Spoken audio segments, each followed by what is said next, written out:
traffic. Of course, they're out playing with their friends, going to parties. Some kids have trouble being social. Dr. Wes Crenshaw is back to break down the difference between what is a shy kid, what is an introverted kid. What's the difference?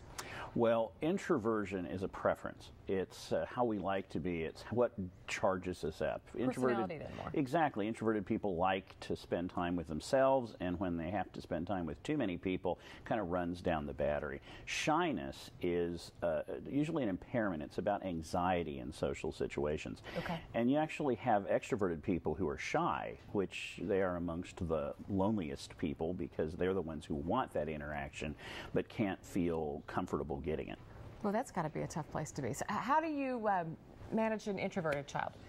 Well, you first want to really let them be who they are. And if you can understand for sure that that's really their preference as opposed to a social anxiety, let them be who they are. Encourage things that are introverted, like sports, tennis and golf and swimming, track. These are all more personal sports, as opposed to the extroverted people's sports, which are like football and basketball and things like that. I'm not sure about the guy on the treadmill. I think that was I think that was kind of the introverted people's running there. But can we put the full screen back up? You talked about extroverted parents. It's on the full screen here.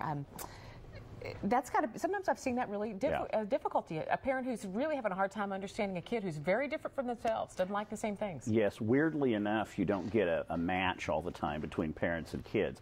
And sometimes you'll get the introverted child and the parents really don't understand them. One of the funniest examples of this I had this girl I saw who was very militantly introverted, and she marched home and gave her whole family a short version of the Myers-Briggs, which is a test of introversion, and proved that all of them were extroverts, and that sort of helped them understand her as a person, and they began to be a little more accommodating of her when she wanted to be in her room or reading or doing the kind of introverted people's activities. Okay. What do you do for shy children?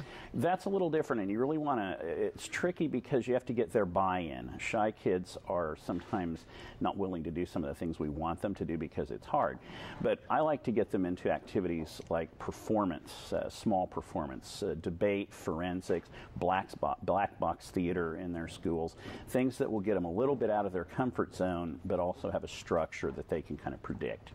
And how do you teach them social skills?